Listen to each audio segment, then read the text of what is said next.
We're going to go over to Spain and I'm going to teach you how to make a paella, or as the Spanish say, paella.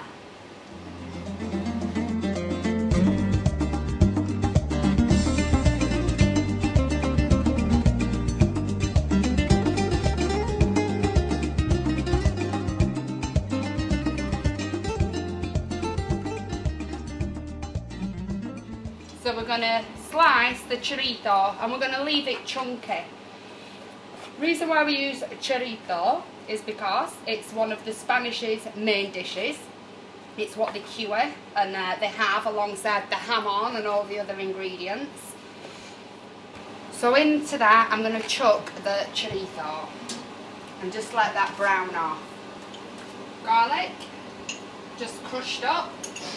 We use a white onion in a paella, not a red, not a spring, white onion.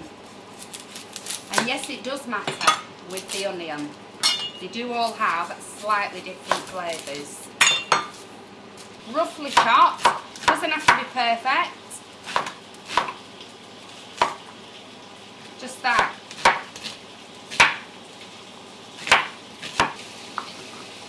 I always put chicken in my paella. Get the chicken in there. I'm using chicken breast. So we're going to add the smoked paprika. A really good measure of that in. Some cayenne pepper. You want to use no more than a teaspoon because it is quite spicy. The main ingredient, saffron. Again, the most important spice and richest spice in the world. In it goes. I'm using turmeric because this is really good for you. This does have anti-cancer properties in, and it's one of the best things you can intake to your body. So I do put that in, which I'll put in when the rice is in. Now we're going to chop the peppers. All you do is slice off the top, get your whole hand in, pull out, and it's fully de-seeded. And then again, you just want to roughly chop it.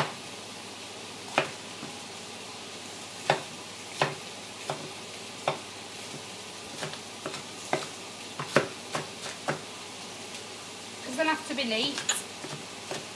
We're not doing cordon bleu cooking. We're doing real tasty cooking. Now it's really starting to smell really good in this. If it was smelly vision, you'd know what I'm on about. I use cherry tomatoes in my paella.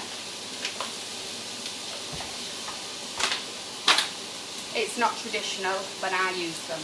Right, what I'm also going to do is put in some of the rind off the lemon. So I'm just going to grate some in. It's an unwaxed lemon. The reason why they say use unwaxed is just because it's waxy. No other reason. You see everything's got some colour. You now scoop all this to the edges. Leave it well in the centre. And now you add your rice.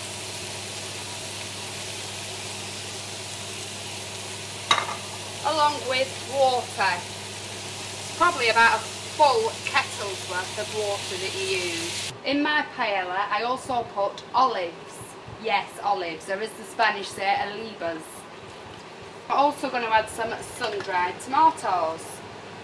Again, this isn't traditional to necessarily put these in, but paella is the pan, remember. You can put in whatever to the rice you want. It is typically just the fish and bits of chicken and bits of leftover sausage and things, but again, you can put in anything. Just test the rice. It's al dente. So at this stage, you want to start now getting all your shellfish ready to pop in. So I've got my prawns. I've got some fresh squid. I'm just going to slice that so we have some nice rings in. Start to throw the squid in. So just start giving it all a stir. As you can see, it's starting to dry up. The liquid's absorbing into the rice as the rice is cooking. When you put the mussels in, I tuck mine in so that they cook. You beard them by just pulling off the seaweed, that's all. Make sure they're fully closed. If they're open, Tap them. If they don't shut, throw them.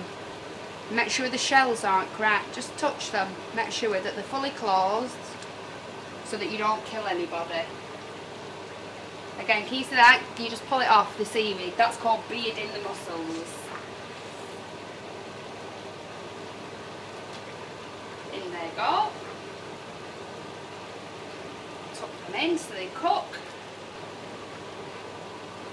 Just give them a turn. Your big Madagascar prawns. Yum yum. Parsley. Just rip. You want the flat leaf, not the curly. You put your herbs in at the end, because if you put them in at the start you lose the flavour of them and you also lose all the nutrients off them. Right, so the proof is in the pudding. Let's see how it is.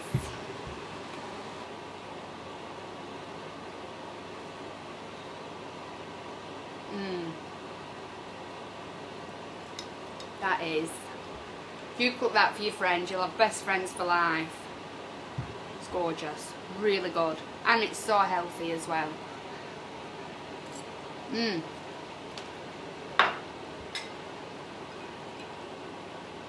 Sangria.